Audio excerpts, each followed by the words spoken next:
आइए आज कथा में चले हम। ये कथा कोई किसी के परिवार की घर की कथा नहीं है।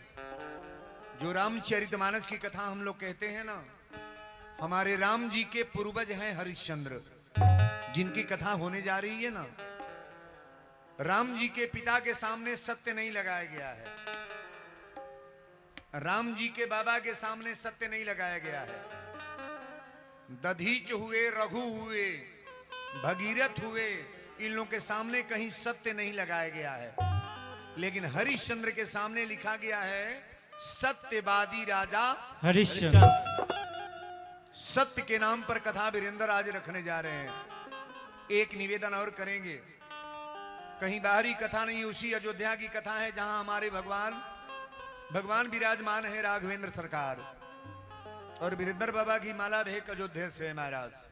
हनुमानगढ़ी हनुमान जी को इष्ट देव हम मानते हैं, और जो भी सेवा मिली है भगवान की, ये उन्हीं की कृपा है जो आप लोगों के बीच में मैं कुछ बोल ले रहा हूं। कथा यहीं से प्रारंभ हो रही है। हरिश्चंद्र के राज में क्या होता है? कोई हरिश्चंद्र के राज में गरीब नहीं है। कोनो महिला के कपड़ा घटल बा तो राजा हरिश्चंद्र दे दें, कोनो के कपड़ा भोजन के कमी बा तो करा यहाँ अनाज पहुंचा दें। किसी भी प्रकार की कोई हरिश्चंद्र के राज में है ये नहीं है महाराज। और ये पता लगाते थे कि हमारे राज में कोई भूखे न सो जाए, किसी के पास कोई कमी न रहे। और एक बात जरूर अनाउंस कर दो कि मेरे राज में कभी कोई झूठ नहीं बोलेगा। आप एक बात बताओ, वीरेंद्र बाबा मन से बोल रहे हैं, कितने कई लाख लोग मुझे सुन रहे हैं। अरे यहाँ तो यहाँ पंडाल बना है, लेकिन जितने लोग टेलीविजन पर लगे हैं, मोबाइल पर, ये सभी लोग मेरे कथा को श्रवण कर रहे हैं। ध्यान से सुनिएगा। मंदिर में पूजा करिए चाहे ना, कपूर जलाइए चाहे मत, कहीं कोई व्रत रहो चाहे ना, किसी प्रकार का कोई प्रयाग नहाओ चाहे नहीं, लेकिन व्यक्ति अपने जीवन में अपने केवल सत्य बोलना जान जाए तो ये सारा पूजा के बराबर एक ही बात। ताली बजाओ बरिया रे।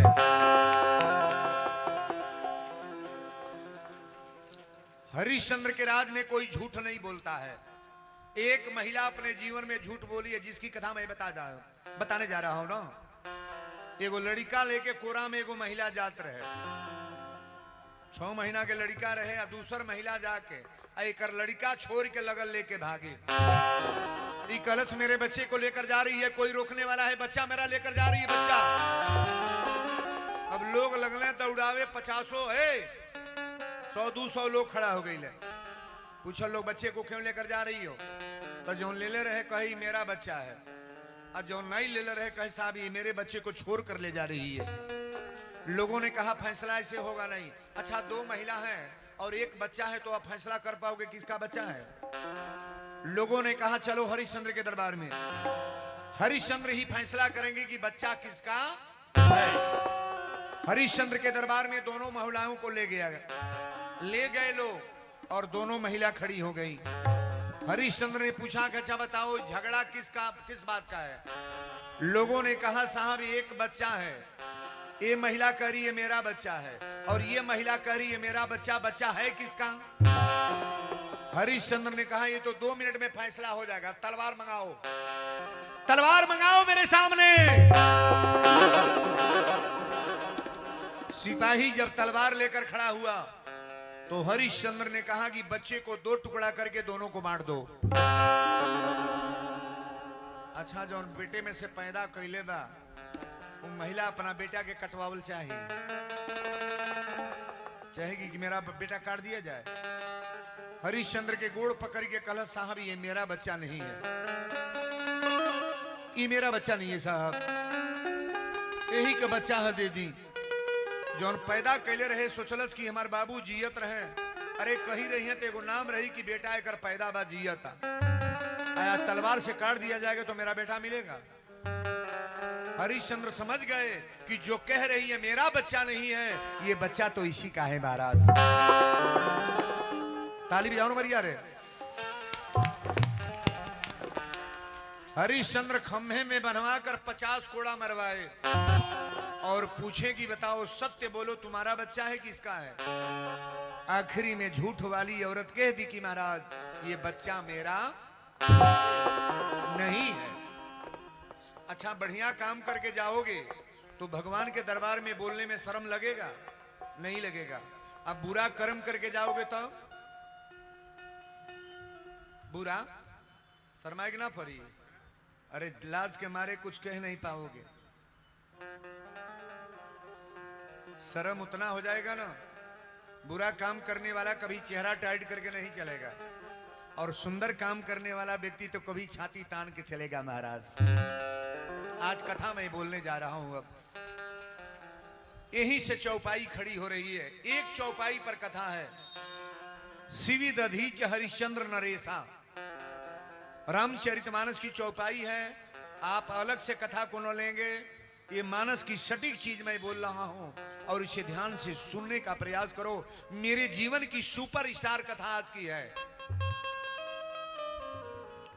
अरे धर्मन दूसर सत्य समाना, धर्मन दूसर सत्य समाना, धर्मन दूसर सत्य समाना, धर्मन दूसर सत्य समाना, धर्मन दूसर सत्य समाना, आगम निगम पुराण बखाना, आगम निगम पुराण बखाना, आगम निगम पुराण बखाना, आगम निगम। रामचरितमानस की चौपाई में पढ़ रहा हूं। मानस में तुलसी बाबा ने बड़ा प्रेम से लिखा है कि धर्म न दूसर सत्य समाना। सत्य के सामने कोई धर्म नहीं है, सत्य के सामने कोई पूजा नहीं है, सत्य के सामने आप जैसा भी व्यवस्था बना लो कोई चीज है नहीं। महाराज ताली बजाओ बढ़िया रे। धर्म न दूसर सत्य समाना, आगम निगम पुराण बखाना। आगम निगम को बाबा ने बोल दिया। अब कथा यहीं से प्रारंभ हो रही है। इंद्र भगवान का दरबार लग रहा था, पानी काल के बरसात रहे। आज भगवान की कृपा हमनी के ऊपर बनल रहो कि कम से कम कथा तनिमिने हमनी के सुन ले जा। पानी बरसना भी जरूरी है। अरे पानी नहीं बरसेगा तो अन्न कैसे होगा? अन्न नहीं होगा तो हम लोग कैसे भोजन करेंगे? पानी भी जरूरी है और कथा भी जरूरी है। भगवान से निवेदन करेंगे कि कम से कम कथा आज बड़ी काफी कल भीड़ थी, कहीं खड़ा होने का जगह नहीं, लेकिन उसी पानी में कथा हुआ महाराज। प्रवचन कल बंद नहीं हुआ और बड़ा टाइम से सभी लोग जितने लोग आए थे बड़ी प्रेम से ही कथा को श्रवण किए।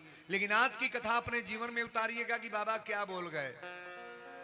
यहाँ 20-20 किलोमीटर की महिलाएं आई हैं।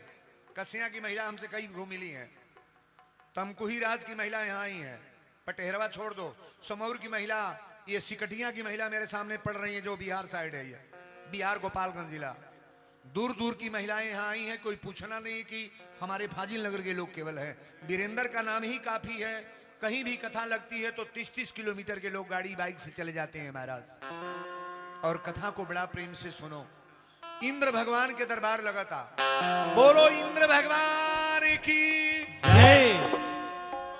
इंद्र भगवान के दरबार में सारे राजा महाराजा संत लोग जुटे हैं, सारे देवता लोग इकट्ठा हुए हैं। और वही इंद्र के दरबार में नारद जी बीड़ा बजावत चलल बनी। नारायण नारायण नारायण नारायण। भगवान इंद्र पूछनी की नारद आप कहां से? नारद कले सरकार हम तीनों लोग के भ्रमण करते आ रहे हैं। नारद कभी एक जगह बैठते नहीं है। एक बार नारद जी ने बैठा तो सारा विचारे गड़बड़ हो गया। जौन विश्वमोहनी के कथा आवेला, हिमगिरी गुहा एक अति पावन, अब बह समीप सुरसरी सुहावन, आश्रम परम पुनीत सुहावा, आ देख देव ऋषि मन अति। जीवन में नारद जी एक बार बैठे एक जगह, अब विश्वमोहनी के स्वयंवर में बंदर के चेहरा लगा के गई। अच्छा तो बियाह भइल की कट गई। रामायण में दुइयो गो बियाह तो डुप्लीकेट है, एगो रावण के बहिन के आ एगो नारद के। रावण के बहिन का नाम हो मंजू, का नाम हो? अब बहिन के बोलल है बुढ़िया सुपना। अच्छा सुपनखवा के बियाह भइल हो, नाको कान कटवा दिहलस। जेकर बेटी जब घूम के बियाह खोजल शुरू करी, हौ नहीं पसंद बा, हौ नहीं पसंद बा, हौ तो अपन नाक तक कटवौती बा, अपने भाइयों बाप के नाक कटवाइए देगी महाराज। और बहनों से निवेदन करेंगे अपनी बेटियों को कतई कंट्रोल में रखो, बिना माता पिता की आज्ञा की कहीं शादी न करें। नारदो जी अपन बनावटी रूप लेके गईले, ए बाबू बियाह नाइये भइल, ई माला हमारे भगवान के गले में पड़ गया। तालिया बरिया रे। ये नारद जी पहुंचल माने बीड़ा बजावत। इंद्र भगवान कहे कि नारद आप कहां से? नारद जी कहे सरकार हम तीनों लोग का भ्रमण करते आ रहे हैं। कहले कि कुछ खबरी बताओ मृत लोक का। तो नारद जी ने कहा कि महाराज इतनी ताजा खबर है ना, सुनने के बाद ही आप पागल हो जाओगे। भगवान इंद्र कहे नारद कौन खबर बा? कहले मृत लोक में एक जगह है अयोध्या। हम लोग किस लोक में है? अच्छा बताओ, स्वर्ग में कथा होती है? नहीं। वैकुंठ में कथा होती है? नहीं। गौलोक में कथा होती है? साकेत में कथा होती है? अरे कथा तो मृत लोक में होती है महाराज। बाबा लिखे हैं ना कि कलिमल हरनी मंगल करनी, तुलसी कथा रघुनाथ की। ये भगवान की कथा है और बड़ी बारीकी से सुनने का प्रयास करो आप। विश्वामित्र बाबा कहे कि नारद वर्णन बतावा, ये चर्चा बतावा कि अयोध्या में का बा। कले अयोध्या एक जगह है, सरजू मैया पश्चिम से पूर्व पड़े बहल बड़ी, और वहीं के रहने वाले एक सत्यवादी राजा हरिश्चंद्र है महाराज। राजा का नाम है हरिश्चंद्र। कहले उनके में खूबी क्या है? तो नारद जी ने बताया कि महाराज खूबी तो यही है, हरिश्चंद्र के राज में 100 यज्ञ करने जा रहे हैं। 100 यज्ञ पूरा हो जाएगा ना तो आपका इंद्रपुरी इंद्रासन ले लेंगे। कहले कौ यज्ञ हुआ है? कहले 99 यज्ञ हमारे हरिश्चंद्र कर चुके हैं, एक यज्ञ बाकी है। अगर 100 यज्ञ हो गई तो इंद्रासन इंद्रपुरी लेने की क्षमता उनके पास हो जाएगी। विश्वामित्र बाबा कहले एकरे बाद कहले कि महाराज उनके राज में उतना बड़ा कोई दानी नहीं है, उतना बड़ा कोई धर्मात्मा नहीं है, उतना बड़ा कोई संत नहीं है। 111 ब्राह्मणों को पहले दान पुण्य करने के बाद भोजन पाते हैं महाराज। वही बिचवा में बैठा लल विश्वामित्र बाबा। विश्वामित्र बाबा बैठा लल। विश्वामित्र बाबा कहले नारद कितना चढ़ बढ़ के बतियावत तर, केकर बड़ाई कर तड़, केकर बड़ाई। अब कथा ही बताओ तानी।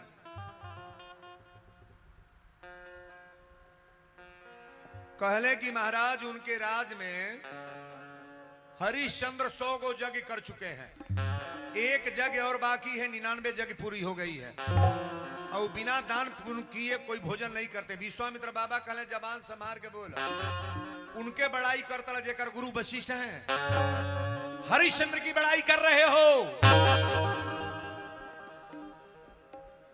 कोनो हमारे एंटी एजू बैठल होई ना, आ केहुआ के कही कि वीरेंद्र बाबा से बढ़िया तो फलाने बढ़िया बोलेल, तो जौन हमारे वाला आदमी का लड़ जाएगी ना कि बाबा से निमन बना तो ही जानता वीरेंद्र बाबा से, उनके सामने खड़ा हुई हैं। लेकिन हम निवेदन करेंगे कहीं बढ़ाई मेरा न करवा, अंदर अपने भाव में रखो। अगर मैं बढ़िया रहूंगा ना तो ये समाज कह देगा कि वीरेंद्र बाबा अच्छे हैं। अच्छा कहना नहीं पड़ता है, इतनी पर तो घी कीने के घी ना तो घीवा के निकाली लो, टेस्ट करी लो, मुंह में डारी लो, नको से सूंघी लो, तो अब घी ले ही लो। सरलका खांचा में कोनो लेके आयल बताओ, नहीं बोल बुझा, नहीं मन करता बोले के कहो ओके नहीं टेस्ट करे चाहिए वो मुंह में डाल के देखा कौचे तो करना कैसे सुनूंगा सड़ा सड़ा चीज बिक जाता है घीवे वो चेक करे वाला चीज है घी को कभी आप दुरुपयोग न करो दूध का कभी दुरुपयोग न करो कितना हो व्यापार में है अपने बाजार में पैकेट का दूध मिल रहा है इस दूध से कभी पूजा होगा शंकर जी को चढ़ेगा रुद्राभिषेक करोगे कोई पूजा में लगेगा चरणामृत बनेगा ये दूध कैसा है इस दूध का कोई महत्व तुलसी का पत्ता छोटा हो चाहे बड़ा हो काम बराबर करेगा पत्ता पड़ गल तो भंडारा हो गलू पहले तो जितने लोग चंदन लगाए हैं टीका लगाए हैं भगवान का भक्त हैं हमारे तरफ से लाख लाख आशीर्वाद जो आज कथा आप लोग सुनने जा रहे हो बोलो सच्चे दरबार की जय। विश्वामित्र बाबा कहे कि हरिश्चंद्र के बड़ाई करत नारद जी कहे कि हरिश्चंद्र में क्या बुराई है विश्वामित्र बाबा कहे कि ये नारद आप अयोध्या की बड़ाई कर रहे हो नारद जी कहे बड़ाई नहीं कर रहे जो बड़ाई लायक होगा उसका बड़ाई होगा अच्छा व्यक्ति का नाम होगा कि नहीं होगा नहीं होगा विश्वामित्र बाबा कहे अच्छा तो चल आज हम रात के परीक्षे ले ले कितना वजन में हरिश्चंद्र बाड़े नारद नाम के कर नारद जेकर बात कबो नारद होला वही के नाम नारद वृथा न जाए देव ऋषि वाणी आप बताओ नारद जी कभी जीवन में झूठ बोले हैं नारद जी की वार्ता कहीं खाली है ए बाबू तक कोई के नारद जी चल गए राती के अब अयोध्या के लीला सुन लो बेड बिस्तर पर हरिश्चंद्र सुतल रहले हरिश्चंद्र की औरत का दो नाम है एक नाम है सब्या और एक नाम है तारा क्या नाम है तारा एक गो बेटा 12 साल के बाद जो लड़का के नाम रोहित है क्या नाम बा लड़का के रोहित बिस्तर पर लेके हरिश्चंद्र सुतल रहले अब पूरा नींद में बालो अब 12 बजे रात के विश्वामित्र बाबा कमंडल लोटा सोटा लेके आ गई कहने जय हो जजमान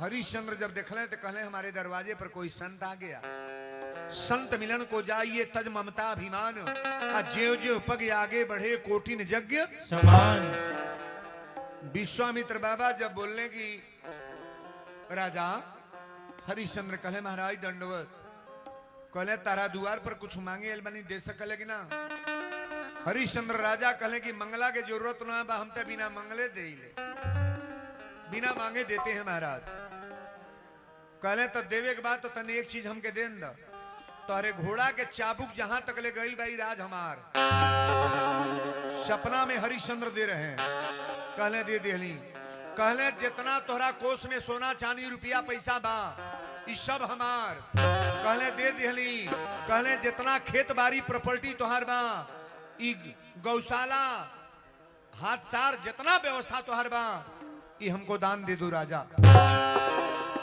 ए बाबू सपना में हरिश्चंद्र कुली दान दे देले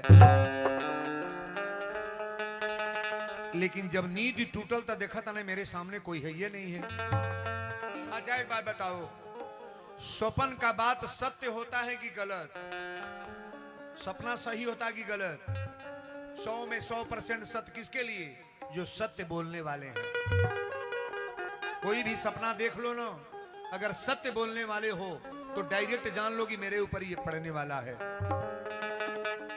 हरिश्चंद्र बिछौना पर बैठले अपना रानी के जगावे लगले कहले रानी तारा जब देखली ते आंख में आंसू कली स्वामी आप रो रहे हैं हरिश्चंद्र कहले रानी पहले ही बतावा सपना में जौन दान दिया जा ये सही है कि गलत सही है कि गलत तारा कली स्वामी एकदम 100% सब सत्य है महाराज अब रामायण की सपना में बता रहा हूं सुंदरकांड की चौपाई पढ़ेंगे जितने यहां विद्वान बैठे हैं त्रिजटा नाम राक्षसी ये का सीता जी के पहरादारी के काम कौन करे त्रिजटा जाके सीता से कहल कि सपने बानर लंका जाने सपना में बंदर आइल ह लंका जरा के चल गए। ई बात ही सही भइल की गलत? बोले के पड़ी ना कि बतिया सही बा की गलत? हनुमान जी लंका जर के ना जर सपना देखले रहली, सपने बानर लंका जारी। अयोध्या कांड की चौपाई है, वहां राम रजनी और शेषा जागी सी स्वपन एक देखा। सीता जी सपना देखली कि भरत सेना लेके आवता है अयोध्या से। ये बात सही है कि गलत? सपना के बाद कभी गलत ना होला महाराज। हरिश्चंद्र अपना रानी से बतियावत ना, सुबेरे नहैले स्नान ध्यान को के लाइन में 50-100 लोग खड़ा बा कि सुबेरे हरिश्चंद्र दान करते हैं। केहू के चावल देता ना, केहू के रुपया देता ना, केहू के खजाना। तबले तब विश्वामित्र बाबा कमंडल लेके या सोटा लेके खड़ा हो गई। हरिश्चंद्र कले रानी है पंडित जी हमें और रात सपना में आए लला तारा कली आने दीजिए, देखिए क्या कह रहे हैं। आज जब विश्वामित्र के नंबर आयल ताकिए गाय ने, विश्वामित्र बाबा कहे राजन तहरा दरवाजा पर हम कुछ मांगे एल बनी। कहले सरकार दिल खोल के मांग ली, का चाहिए? कहले ज्यादा कुछ ना मांगो, 100 भरी सोना हमको दान कर दो। आप 100 भरी सोना दान कर दो राजन। हरिश्चंद्र अपना नौकर से कहे कि 100 भरी सोना ले आओ, ले आकर के पंडित जी को दान दे दो। विश्वामित्र बाबा पहले ठठा के हंसले,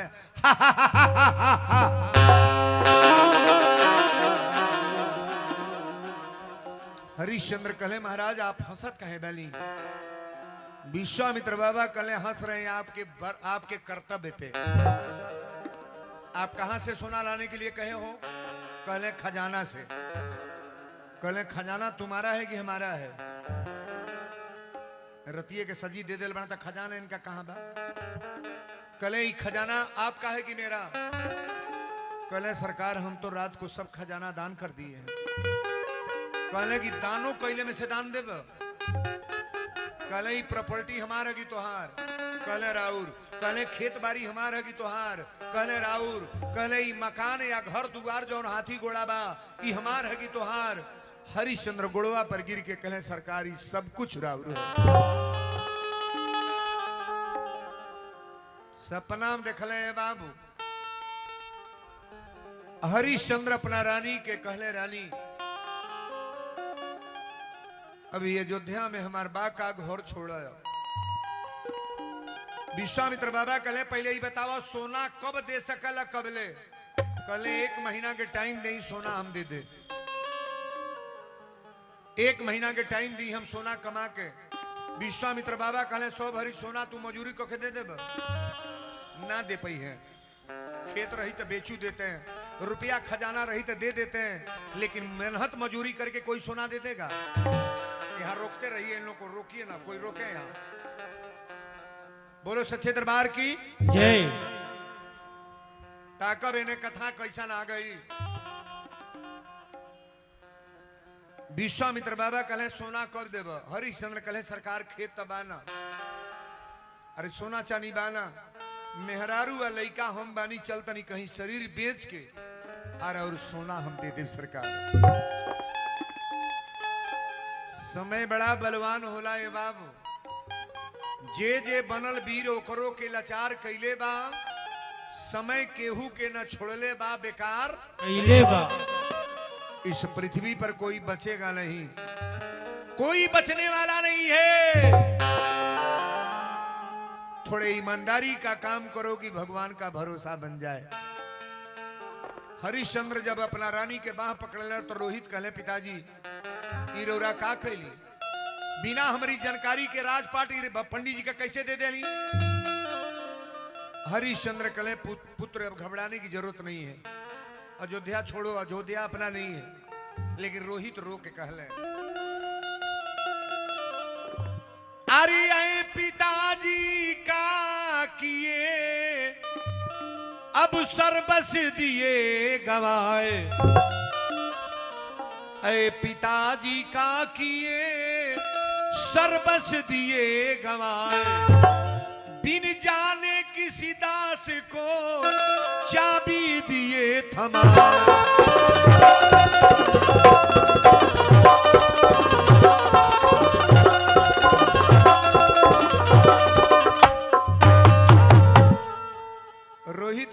पिताजी बिना जानल बुझल चाबी काहे बाबा के दे देली। हरिश्चंद्र अपनी बेटा के हाथ पकड़ ले, आई औरत के हाथ पकड़ के कहले कि चला कोनो देश में चल के बिकाई जाई, ताकिएगा हमारे तरफ। हरिश्चंद्र लेके रानी के बेटा के चलने तो तारा कली कहा हमरा ले चल के नैहर पहुंचा दी। हरिश्चंद्र कहले रानी जमाना अपन ठीक रहला तो नैहरों में लोग पूछेला, जेकर ससुरा में बनल बा नैहरों में टनाटन, आ ससुरा जेकर बगड़ल बा नैहरों में कोनो इज्जत ना होला।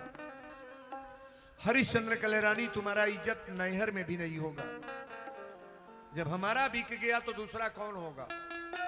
आपन समय जब रहेला ना, आपन जमाना टनाटन बा तो खोजले पर कई गो सार मिल जी है, अब बिगड़ल समय बा तो कोई खोजने पर बहनोई नहीं मिलेगा सरकार। हरिश्चंद्र कहले तारा अब चल कोनो नगर में चल के बिकाई जाई। तारा कली की स्वामी रानी बना के ले लगी, अयोध्या के रानी बनब हम। एगो बेटा पैदा कैलगी राज करी, अब हमनी के भिखारी बन के घूमल जाई। हरिश्चंद्र कहले चला, लेकिन आंख में आंसू लेके तारा रोवे लगली। हरिश्चंद्र जब लेके चलने तब पहले गए प्रयागराज। अयोध्या से प्रयागराज ऐसे है, अयोध्या से प्रयागराज ऐसे तिरपटे हैं महाराज। प्रयागराज गए जहां आप लोग त्रिवेणी नहाते हैं ना संगम, भाई प्रयाग में सभे नहीं नहाइल संगम, यही घाटे पर नहा के नहे चली आइल, झूसिए नहा नहा सबे भागल, उनने कहा के गई, उतना भीड़ रहा कोई जा ही नहीं पाया है।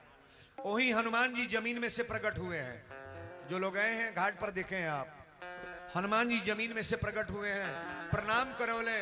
अब प्रणाम को के तारा के बाह पकड़ के जब लेके चलल, तारा कली स्वामी एक बात बताई कौने नगर में बेचब। हरिश्चंद्र कहले सर आज पूछा मत, ए पृथ्वी पर सजी लोक से बाहर उ लोक बा जौने लोक में चलता नहीं। शंकर जी के त्रिशूल पर कौन नगर बसल बा, नहीं बोलोगे। शंकर जी के त्रिशूल पर कौन जगह है, बनारस गए हो कि नहीं, विश्वनाथ धाम है वह। शंकर जी के त्रिशूल पर यह नगर बसाया गया, तीनों लोग के बाहर जगह ही है, भगवान के त्रिशूल पर यह जगह बसाया गया है। हरिश्चंद्र कहले कि सब देव देव हैं, हमारे शंकर जी महादेव हैं। बोलो शंकर भगवान की जय। अगर बिकाए के बात साधारण जगह पर ना, वही दरबार में बिकाई जाई जिनके नाम है महादेव। तारा कली स्वामी काशी कितना दूर बा। हरिश्चंद्र कहले दूरी तो ना बता पाए, तारा कली अब हम चल ना पाए। महिला जौन घर में रहे वाली बा, हमें बहुत महिला ऐसा बाड़ी जौन मार्केट में बाजार करे ना जाली, कोनो सौदा किने ना जी है, बड़ा खास कार खातिर जाली, लेकिन कथा में वो महिला आई है, नहीं आई है। कथा से बढ़कर के कौन बाजार है महाराज। लेकिन हरिश्चंद्र बाह पकड़ के बेटा के मेहरारू के लेके चलले, तारा रो के पूछली कि कवन डगर जाई काशी हो नगरिया, डगर जाई काशी हो नगरिया, डगर जाई काशी हो नगरिया। तारा करली पुकार सुन सैया हमार, हमसे बतलाव बतलावा। डगर जाई काशी हो नगरिया, डगर जाई काशी हो नगरिया।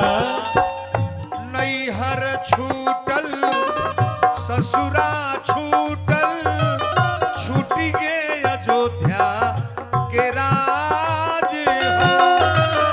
नैहर छूटल ससुरा छूटल, छूट के अयोध्या के राज हो।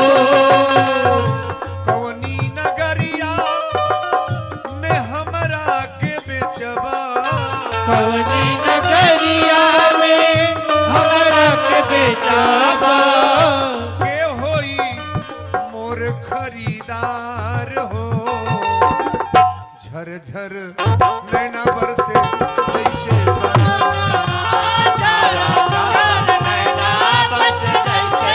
ओ सवनवा जोर नैना बस जैसे ओ सवनवा ये तारा करेली पुकार सुन सैया हमार हमसे बतलावा बतलावा पवन डगरा नहीं जाती हो नगरिया पवन डगरा नहीं जाती हो नगरिया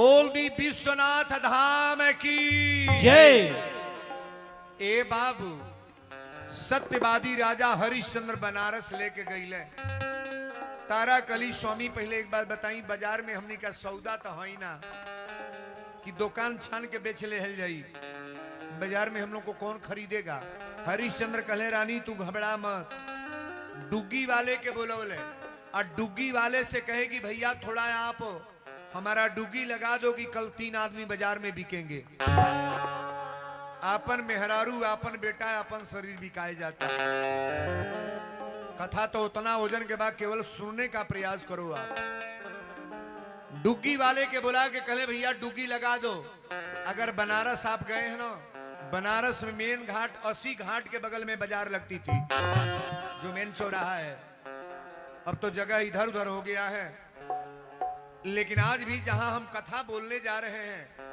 आप बताओ बनारस में आज भी हरिश्चंद्र घाट है कि नहीं नहीं है जहां हरिश्चंद्र डोम बन के पहरा दिए हैं कथा तो उतना वजन के बाद सुनने का प्रयास करो आप तारा कली स्वामी बाजार में आप कैसे बेचेंगे कैसे हरिश्चंद्र कहले घबरा मत डुग्गी वाला बनारस में डुग्गी लगाने लगा ऐ बनारस के वासियों कल बाजार में 3 आदमी बिकने के लिए आएंगे एक नौजवान औरत है एक नौजवान पुरुष और एक 12 साल का लड़का ये तीनों बिकने के लिए बाजार में आएंगे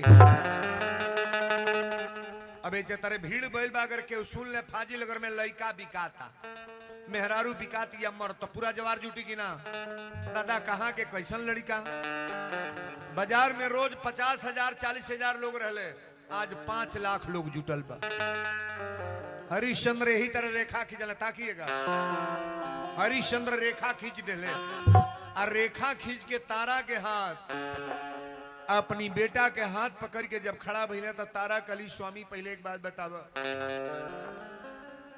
पहले हम बिकाइब की तू अच्छा एक बात बताओ कैसनो बाउरू मर्द होखे कोनो मेहरारू चाहिए कि हमरा सामने हमारा मर्द बिका जा अब कैसनो महिला होके कोनो मर्द चाहिए कि मेहरारू बिका जा रोहित कले माता आप चिंता मत करना तू भी कहिए नहीं हमको पहले बेच करके सोना दे दो बाबा को लेकिन समय बड़ा बलवान होला बाबू आज अपनी मेहरारू के अपनी लड़का के हरिश्चंद्र बोली बोल रहे हैं अथवा पकड़ के बोली बोलता रहे ऐ काशी के वासियों अब सुन लो मेरी पुकार ऐ काशी के वासियों सुन लो मेरी पुकार बिकता हूं कोई मोल ले होगा बड़ा उपकार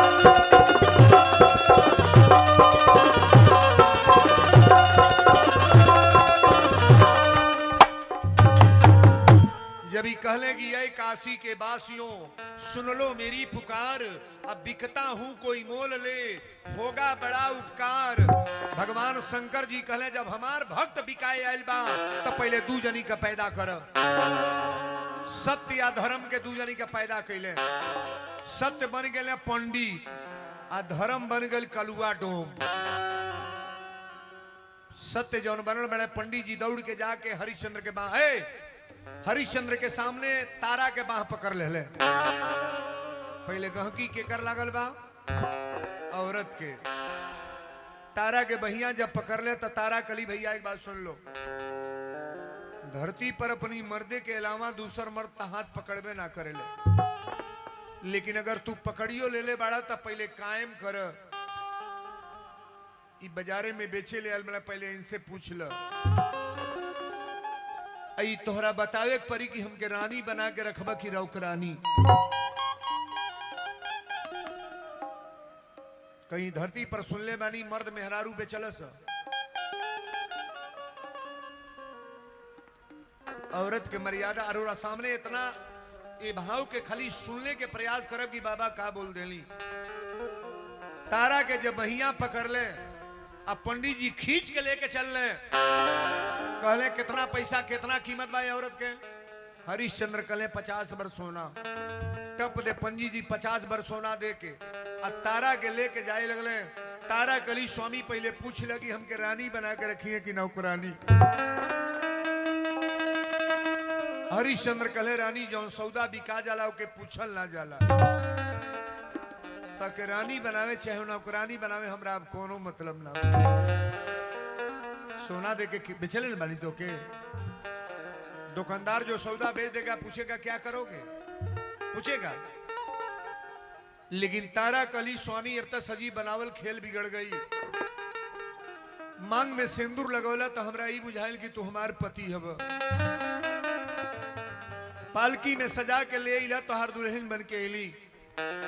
एगो बेटा पैदा कर दे, बाबा से कह दे कि लड़का साथे लेके जाए।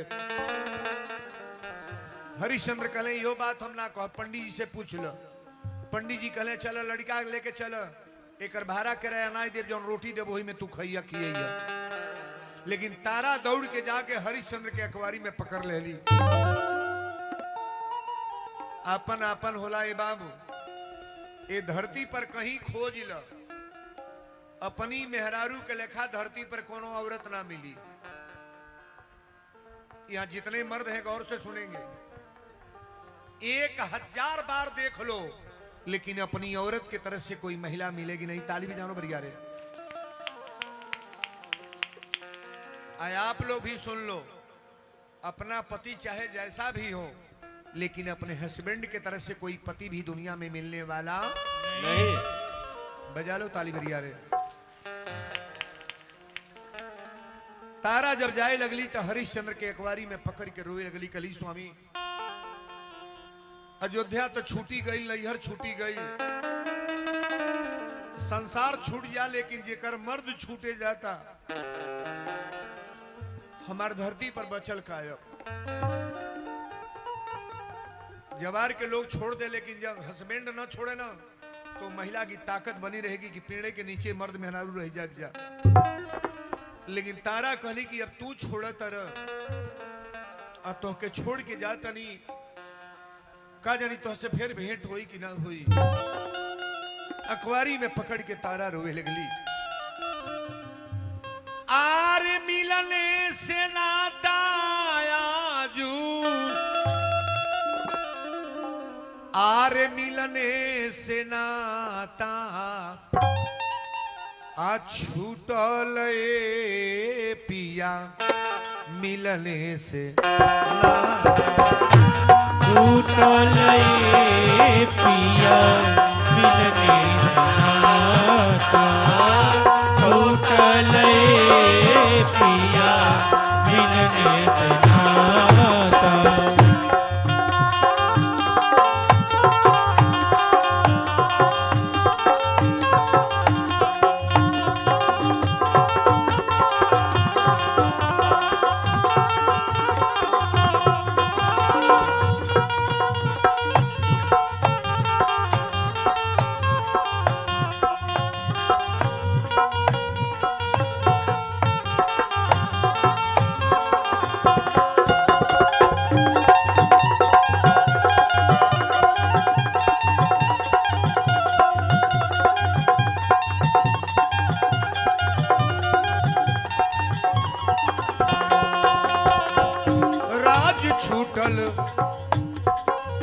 राज छूटल, पाट छूटल, अयोध्या नगरिया। राज छूटल, राज छूटल, अयोध्या नगरिया। सैया तोह से रिश्ता नाता, आरे टूटल ए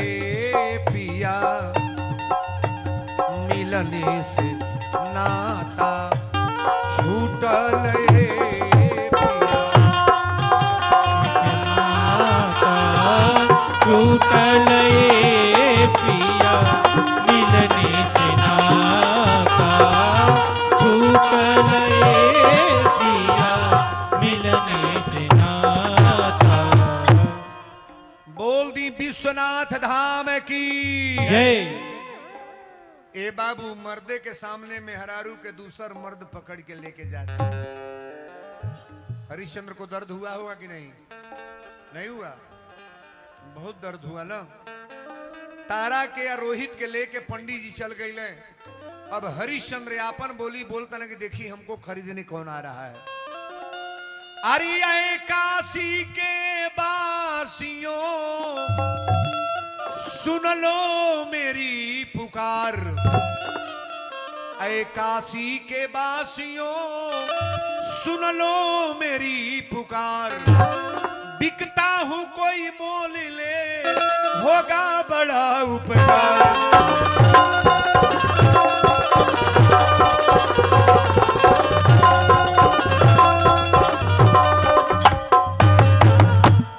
हरिश्चंद्र कहले कि मैं बिक रहा हूं, बड़ा उपकार होगा कोई खरीद ले।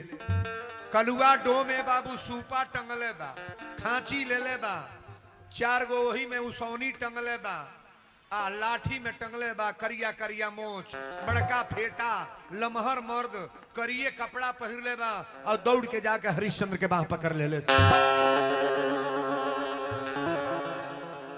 हरिश्चंद्र कहले भगवान अगर बेचवाही के बात यह एगो चीज मिल रहा है,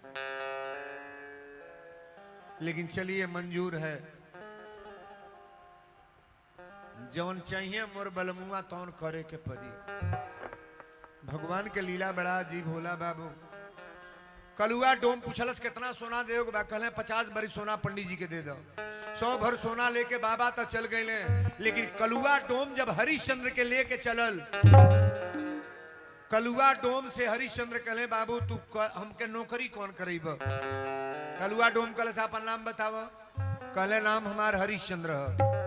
कलुआ डोम कहले डोमे की है इतना बढ़िया नाम ना रही, आज से तोहर नाम रही हरिया।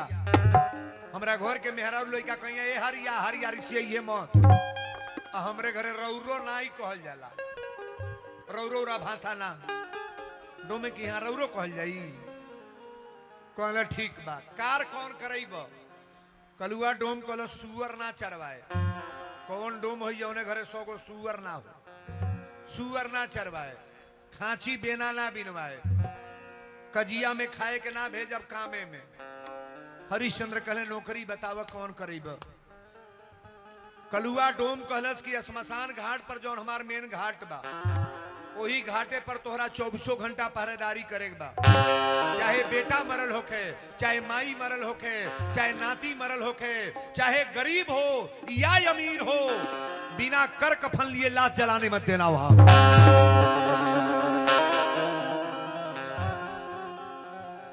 बताई है बात निमन होता।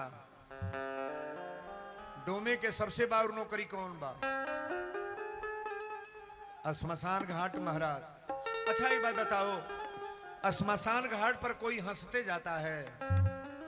कोनो के माई मरल बा, कोनो के भाई मरल बा, कोनो के मेहरारू मरल बा, केतनो पुरनिया माई मरल बा तो बेटा आगी दे तो रोई की ना? न रोई। कोनो के एके गो बेटा बा मरल बा, उसे कर कफन मांगल जा तो ओकरा कष्ट होई कि नहीं होई? नहीं होई। हरिश्चंद्र कहले भोलेनाथ ताके कहल बागी कर्पूर गौरम करुणावतारम संसार सारम भुजगेंद्र सदा वसंत्यम हृदयारविंदे अभवम भवानी सहितम नमामि। अरे बेचवावे के तो बेचवा दिहल, लेकिन हमरा जीवन में ऐसा कार्य लगा दिला कि नौकरी करब कैसे? डोम नौकरी थमा दिहलस, लुक्का बार के दिहलस, कलश आगी तबे दिए, तबे कफन लाश जरावे दिए जब तो के कर कफन रुपया ही आदमी दे दी तबे जरावे दिए। हरिश्चंद्र के नौकरी तो लाग गए जुए बाबू, लेकिन तारा के नौकरी पंडित जी का दिहले। कहले कि अपना बेटा से कह दे फुलवारी में से फूल रोज ले आवे, आ तू रोज बर्तन मजी ह, रसोई बनई ह, भोजन बना के सबके प्रसाद पवई है आ लड़का फूल ले आई माला बना के शंकर जी के चढ़ी। दोनों जने के नौकरी अलग अलग। लेकिन हरिश्चंद्र सोचा था कि हमारे बेटा मेहरारू कैसे हुई है। लेने तारा सोचा था कि हमारे हरिश्चंद्र राजा कैसे हुई है। लेकिन समय आवत आवत ऐसा समय आ गल कि फिर भेंटो होके जाता। एक दिन रोहित गई ना फुलवारी में फूल तूरे। अब भगवान के कृपा भइल रोहित के सांप काट ले। सांप काट ले 5 गो लड़का दौड़ल बड़ा तारा ए तारा। तारा कली का हो तो तोरे बेटा के सांप काट ले तो रोहित मर गई। मई के सहारा उहे एगो बेटा रहल। अगर बाप मर गल बना लड़का बा तो महतारी वही के देख के जियली चल नहीं बना तो बेटा थे गो बा पति के रिश्ता समाप्त हो गल बा। एगो बेटा रहल एहू के सांप काट लेलस। तारा दौड़ल बड़ी सांझी के बेरा बा ताकब हमरा और तारा दौड़ल चली कि बेटा के लग चली। मतवा कहली पहले रसोई बना ल, बर्तन धो ल, कपड़ा धो ल, सबके खिया ल, ओकरा बाद बेटा के लग जाइए। तारा कली हमार बाबू मरल बा हम घाटे पर जाई पोजू अपना बेटा के लग जाई कि तोहरा रसोई बनाई। पंडित जी कहले तक सोना दे के किले बानी जौन कहब तौन कर। तारा राती के बेटा मोहले के बाद बर्तन मजली, रसोई बनवली, भोजन देहली। कुल्ही कैला के बाद पागल के रूप बना के ऐसा झोटा खोल के हकासल पियासल गईली अपनी बेटा के ऊपर गिर गई हड़ाक दे। गोद में लेके पहले रोहित के 1 घंटा फफप के रोली। ई कथा रोरा दिल में एकदम घुस जाई कि वीरेंद्र बाबा का बोलनी है। तारा कोरा में उठा के कहतड़ी बाबू बोला रोहित तोर माई आयल बनी, हम तोर माई हैं। लेकिन मर गईला के प्राण निकलने के बाद कोई कहां से बोलेगा महाराज। अब देखिए तारा की बुद्धि, लाश कब्बो श्मशान घाट पर उघारे ना जाला। तारा अपन आधा साड़ी पहरली, आधा साड़ी में बेटा के कफन लपेट के अपना कान्हे पर लेके वही घाट पर जाताड़ी जहां हरिश्चंद्र पहरा देत रहले।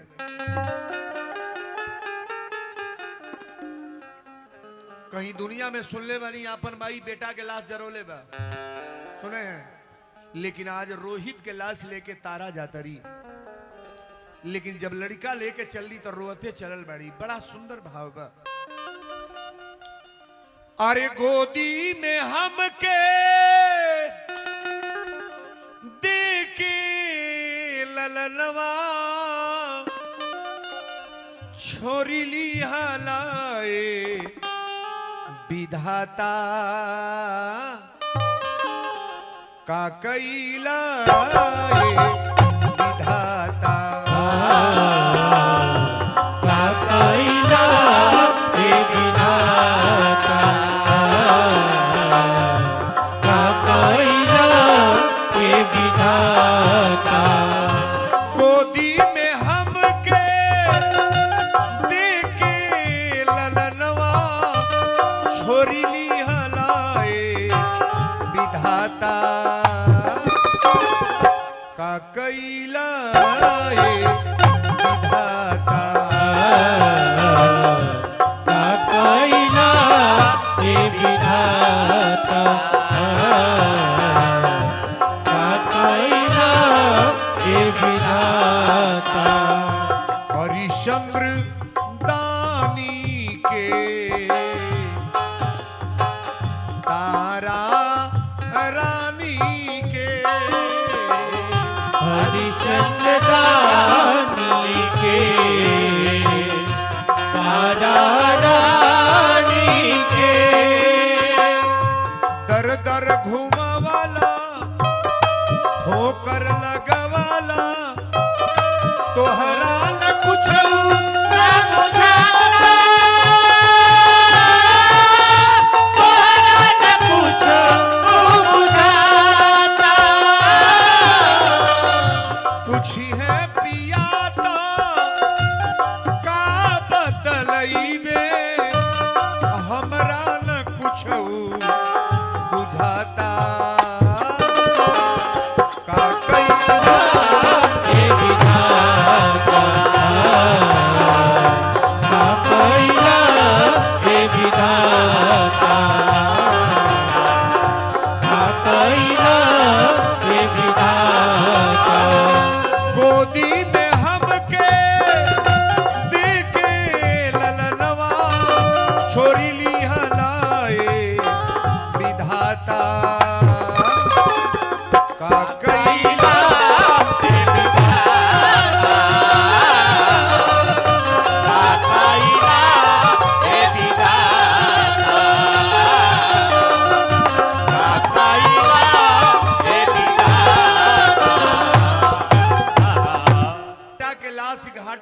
लेके चलल बड़ी तन गौर कर। माई अपनी बेटा के लाश लेके गइल बा, घाट पर केहू ना बा, 50 गो लाश 100 गो जरता, आग जरता, लाश जरता, लोग दिन में फूंक के चल गइल बा। और वही घाटे पर गईली, घाटे पर फक फक फक के रोआ तड़ी की के हमरा के देखी, ई बेटा के लाश लेके कहां जाई। जब घाटे पर रोवाई सुनले हरिश्चंद्र तो लुक्का लेके आगे जाता ना, रात हो गई बा, ध्यान दीजिएगा। एक बेर बोलने सावधान, बिना कर कफन गिलास नहीं कोई जलाएगा। तारा कली आइयो गली ते एहू जूतो बवाले बा। ई आदमी कहता कि बिना कर कफन गिलास नहीं जलेगी, कैसे जरी हमरा बेटा गिलास। तारा कली अब का करी, पानी में लेके डूब के मरी, आकि बेटा के लाश पानी में फेंकी। हिंदू के लाश भरसक पानी में फेंकना नहीं चाहिए महाराज, कई घर का पराचित लग जाता है। तारा बार बार बार बार ही सोचा तड़ी कि अब का करी, आदमी कहता बिना कर कफन गिलास। तारा अगवा बढ़ल जातड़ी, हरिश्चंद्र लुका लेके आगे बढ़ जाता है। जब होतना दूर गली कली सुनिएगा, हरिश्चंद्र कहे सावधान, बिना कर कफन गिलास नहीं जलेगी। जब 3 बेर आवाज दिहले, तारा कली तो हमरा स्वामी के आवाज है, हमरा हरिश्चंद्र के। अच्छा राउर मर्द अगर 2 महीना पर 5 महीना 5 बरस पर कब बोले तो आवाज चिन्हा जाएगी ना। तारा नियरे गली कहली कि आपका नाम? हरिश्चंद्र कले मेरा नाम हरिया है। तारा कली कि राउर बियाह भइल बा? हरिश्चंद्र कले मेरा तो कोई नहीं है। तारा कली की रउरा लड़का बच्चा बड़े? हरिश्चंद्र ने कहा मेरा कोई नहीं है।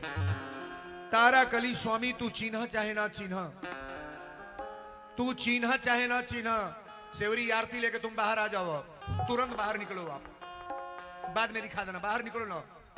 कोई और आरती लिया है, इसको आरती को लेकर बाहर चली जाओ, बाहर जाओ, फिर बाद में आ जाना। अभी थोड़ा कथा को बीच में डिस्टर्ब हो जाएगी। नीचे बाहर चलो, बाहर जाओ, बाहर। अब 1 मिनट में। बोलो सच्चे दरबार की जय। ये कथा दूसरे हिसाब का है, थोड़ा समझ लो ना। तारा कली स्वामी तू चिन्ह चाहे ना, लेकिन हम तो तोहरा के चिन्ह तनी, तोहार नाम हरिश्चंद्र है। हमरा से शादी तू कैले बड़ा कि ना? हरिश्चंद्र कहे मैं बोल रहा हूं मेरा कोई नहीं है, मैं कह रहा हूं मेरा धरती पर कोई नहीं है। तारा कली स्वामी तू चिन्ह चाहे ना चिन्ह, लेकिन मांगी में सिंदूर लगावे वाला तू हव। डोली में दुल्हन बना के हमरा के तू ले अइला, अयोध्या के रानी तू बनौला। आज राती के सपना राजा तू दिखला, बनारस में लेके तू अइला राजा। अब भरल बाजार में मेहरारू के बेचे वाला तू हवा। भरल बाजार में हमरा के बेचे वाला तू हवा। अब कहता मेरा कोई नहीं है। हरिश्चंद्र ने कहा कि मेरा कोई नहीं है। तारा कली अच्छा तो आखिरी बात बोलो, आखिर क्या चाह रहे हो? हरिश्चंद्र कहे कि मुझे कर कफन दे लो, उसके बाद लाश जलाओ। तारा कली कि तू अपनी बेटा के तो देख ला, जौना के चुम्मा ले ले बड़ा, अपनी बेटा के तो गोद में उठा ला, जो लड़का तोहर मरल बा राजा। हम तोहर अर्धांगिनी है, जकरा बेड बिस्तर पर तू हमारा साथ है, इज्जत के साथ मर्यादा के साथ धर्मपत्नी मान के सुतल बड़ा। हरिश्चंद्र कहे मेरा कोई नहीं है। तारा कली क्या करना होगा? हरिश्चंद्र कहे पहले कर कफन दे लो, तो उसके बाद लाश जलाओ। बिना कर कफन की लाश नहीं जलेगी।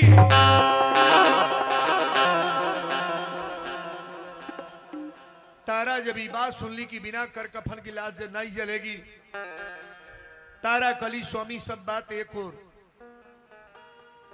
लेकिन एक बात तो से निवेदन कर, आखिरी बार तो से निवेदन करतनी, इस सांझी के बेरा बा, राती के बेरा हम कैसे लकड़ी मांगे जाए, कहां कफन मांगे जाए, आ कैसे पैसा मांगब कि हमारी बेटा के चंदा दे दा, हमारा बेटा जरे जाता। हमरा लकाबा। हरिश्चंद्र कहले ना, बिना कर कफन की लाश नहीं जलेगी।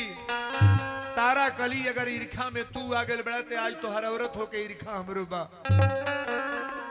तुहरे दिहल साड़ी पहरले बनी राजा है, आधा लुगा हमरा कमर में बा, आधा साड़ी में बेटा के कफन बना के लपटले बनी। बिना कर कफन के लाश न जरी। हरिश्चंद्र कहले नहीं जलेगी। तारा कली बिना कर कफन की लाश नहीं जलेगी स्वामी। ई तोहरे दिहल साड़ी है, हमरा साड़ी में से फाड़ला राजा।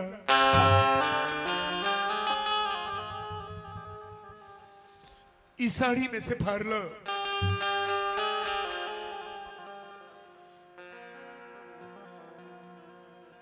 तुहार जन्मावल बेटा है, बेटा के लाश जरावे दे राजा। इस साड़ी में से फाड़ला। आज हमरा बुझा गल कि सिंदूर लगावे वाला का मतलब कुछ ना, सिन्होरा ले जाए वाले का मतलब कुछ ना, पुत्र पैदा कैला के मतलब कुछ ना।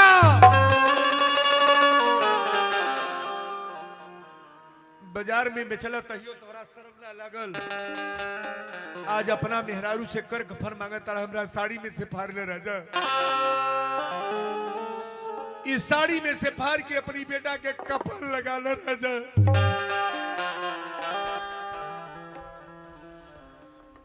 हरिश्चंद्र कहले भगवान ई कौनी मोड़ पर कथा आ गई। अगर ये औरत के साड़ी पकड़तनी तो वो दोष बा, अगर कफन नहीं लेंगे तभी हम डोम के वहां से दुरदुरा दिए जाएंगे। तारा कली सोइया आज हमार केहू नहीं बाई, हमार साड़ी एगो सहारा बा। मर्द औरत के साड़ी उड़ावे ले, औरत को नंगा नहीं किया जाता है। लेकिन जब तू ही हमार ना होइबा तो हमार बाग के। तारा रो के कहली कि हो पिया के करे दुआरे जाई, हो पिया के करे दुआरे जाई, हो पिया के करे दुआरे जाई, हो पिया के करे दुआरे जाई। अरे तू ही बतावा के करा से अब कोरा कफन ले आई, पिया के करे दुआरे जाई, हो पिया के करे दुआरे जाई, हो पिया के करे दुआरे जाई। तू राजा हम रानी रहली, बुझेल आज कसाई, तू राजा हम रानी रहली, बुझे आज कसाई। अपने लाल के चिन्हत नहीं खा, के करयास लगाई, आपन जब वीरान भइली तब, आपन जब वीरान भइली तब, के हाक लगाई, पिया के दुआरे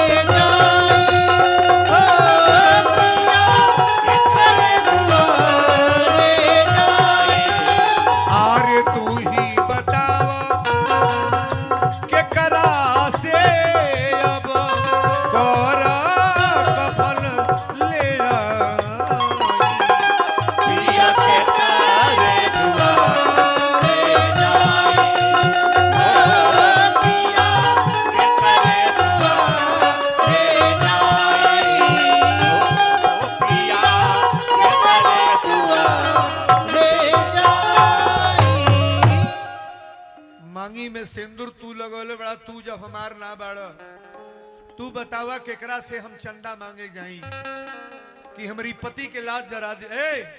पति के सामने बेटा के लाश जरावल जा। आप बताओ कथा मोड़ पर है कि नहीं है? नहीं है। सत्य के नाम पर कथा चल रही है। तारा कहली कि लड़का के लाश ना जरी।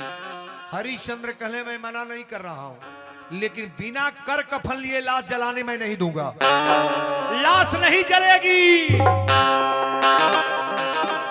चाहे जहां से व्यवस्था करो। कर कफन की लाश व्यवस्था कर लो, उसके बाद इस शरीर को जलाओ। मैं बार बार बोल रहा हूं ना, मेरा कोई बेटा है ना कोई औरत है। तारा कली अब तक सारा संसार के सहारा हमारा अलग बा, लेकिन भोलेनाथ तोहरी दरबार में एक निवेदन करब, जेके बाझनी बनोले बड़ा होके तू बेटा देला, बझनिया के औलाद देला। तारा दरबार में घड़ी घंट बांधे ले, पूजा करे ले। कोढ़ी जौना के बनोले बड़ा होके काया देला, बुद्धि देला, निर्धन के धन देला। बाबा सब देव देव है, तू महादेव हवा, लेकिन हम बेटा लेके नहीं, हमार बेटा मर गए तो निसंतानी बन के जाए। तोहरी दरबार में अगर न्याय बा तो ये पुत्र छोड़ के जाई, पति तो छूटी गई ना, सबके छोड़ के जाई।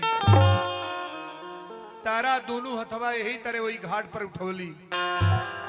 किस घाट की कथा हो रही है? ये हरिश्चंद्र घाट है।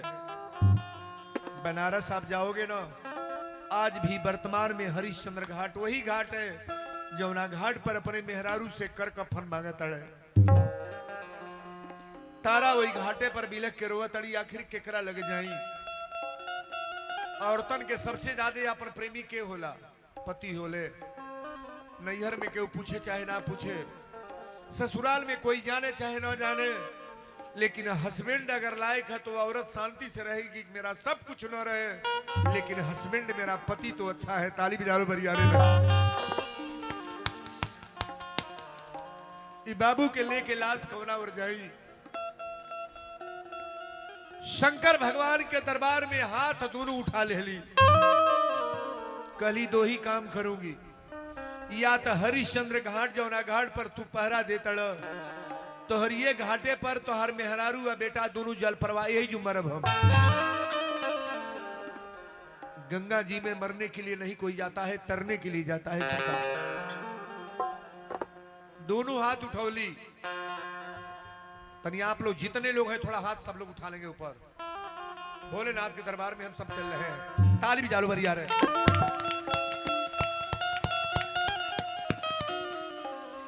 अरे अनाथ कैसे होई, अनाथ कैसे होई जेकर नाथ भोले। ताली सबको बजा करके गाना है। अरे जेकर नाथ भोले नाथ, अनाथ कैसे होई, नाथ भोले नाथ, अनाथ कैसे होई, जेकर नाथ भोले नाथ, अनाथ कैसे होई।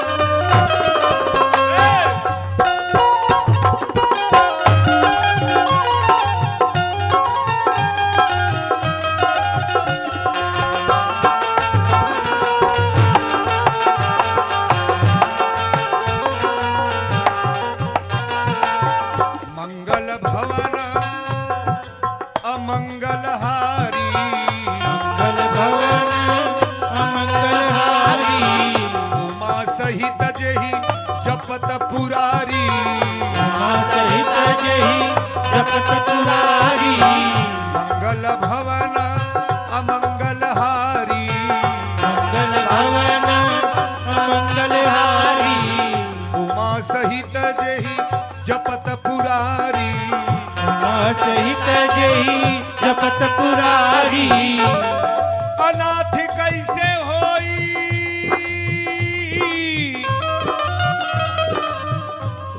अनाथ कैसे होई, अनाथ कैसे होई जे करनाथ भोलेनाथ कैसे होई जगन्नाथ भोलेनाथ अनाथ कैसे होई जगन्नाथ भोलेनाथ अनाथ कैसे होई जगन्नाथ भोलेनाथ अनाथ कैसे होई। अरे जे करनाथ भोले नाथ अनाथ कैसे, जब तुम खोले लाज का मुखड़ा कबहू धनिको भिखार बनी। अच्छा एक बात बताओ, जो पहले अमीर रहे हैं आज गरीब हुए कि नहीं? हो गए हैं। आज जो गरीब रहे हो अमीर हो गए हैं। जितने लोग हम लोग अपने सोचते हैं कि नहीं महाराज हम गरीब हैं, तो आपकी गरीबी कभी अमीरी में बदलेगी।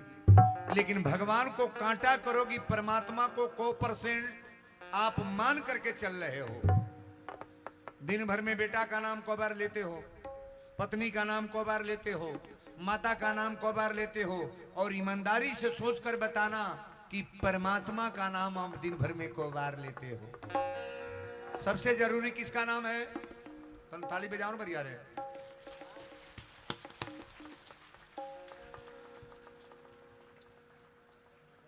एहू में कबो कबो मन पार ले चाहिए राम राम कह दो, राम राम। हाँ आयुष इलेक्ट्रॉनिक की तरफ से 1100 रुपये का दान आया हुआ है। आप लोग ताली बजा के स्वागत करें।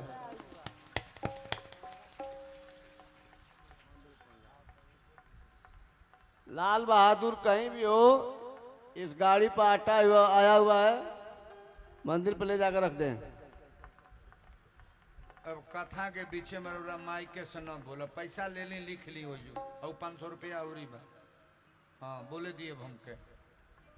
हाँ एक बार कहीं लिख ले, वो जो जमा कर जाए बोल दे, बीच में गड़बड़ा जाएगा ना मामला, कथा गड़बड़ हो जाएगी। ई प्रवचन कहाँ गई बा? हरिश्चंद्र कहले कि बिना कर कफन की लाश नहीं जलेगी। आई आवाज देले कि सावधान, बिना कर कफन की लाश नहीं जलेगी। तारा कली की बिना कर कफन की लाश नहीं जलेगी तो हम भी तैयारे हूं। अरे साड़ी में से तू फरबना, हमरा लक्कर कफन के व्यवस्था बाना, आ तू हमार पति होके लड़का के पिता होके कर कफन मांगे तर। हरिश्चंद्र कहले जब बार बार रिपीट कर तड़ी,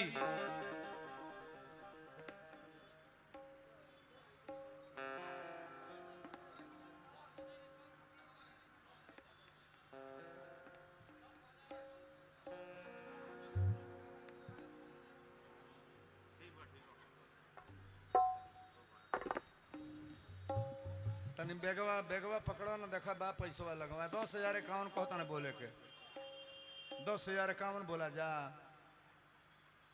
बेगवा में देखबा 2 रुपया बा कि ना? अरे बड़ा फौरे लोग बा, फाजी लोग, फाजिले न करके हमन हो।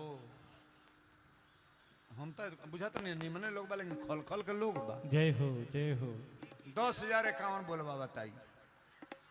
ये बुझाता ना छुछिया फायर मंच हो। आओ सनम जाओ सनम वाला मंच नहीं है। एक बार आओ सनम, एक बार जाओ। बड़ा बारीकी की कथा है। मंच पर किसी को चढ़ने ना था बाबू साहब, वहां देखते रहो आप, कोई चढ़े ना हो। बाहरी लोगों को मत चढ़ाओ, कथा हो जाने दो आप। बड़ी मार्के पर कथा आई है ना।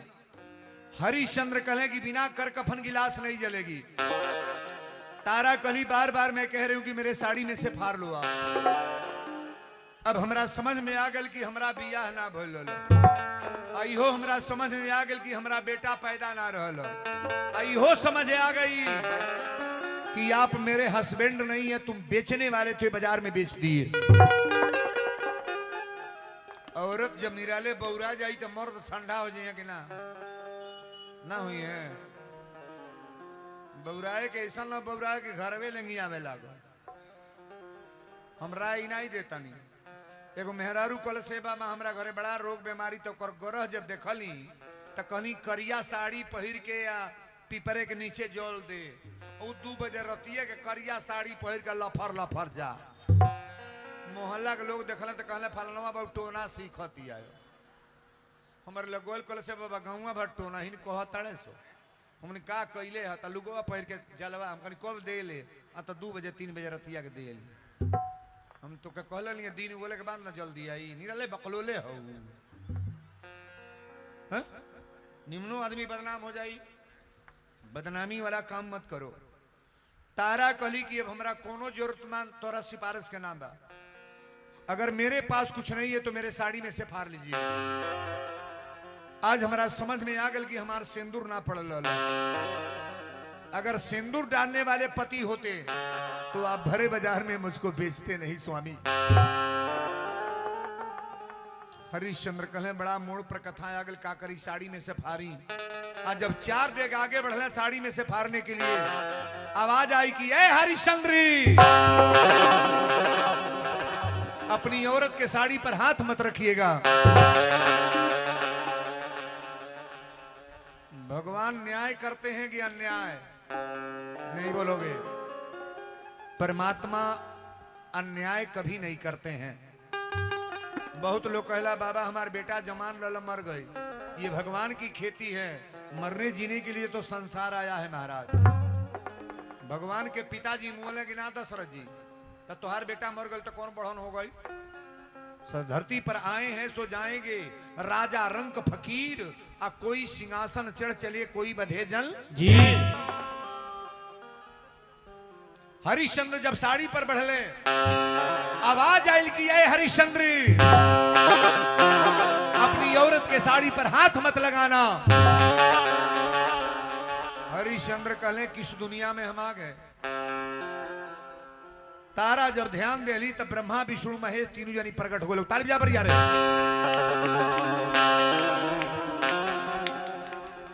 शंकर जी के देख के हरिश्चंद्र दंडवत प्रणाम कैले ब्रह्मा जी को प्रणाम किए ए बाबू विष्णु भगवान को प्रणाम किए शंकर भगवान तारा से कहले कि तारा ये लड़का लेके काहे रोवा तड़ू तारा कली हमार बेटा मर गए तो रोई ना रोरा दरबार में यही खतरा लेने की संतानी बन जाई शंकर जी कहले मेरे दरबार में तो कभी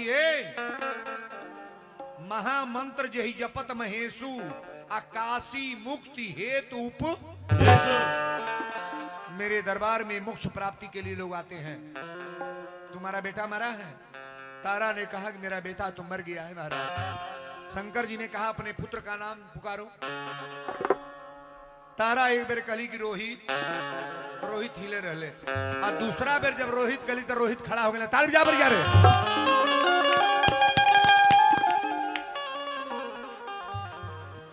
शंकर जी ने कहा अगर मेरे ऊपर विश्वास है सत्यम शिवम सुंदर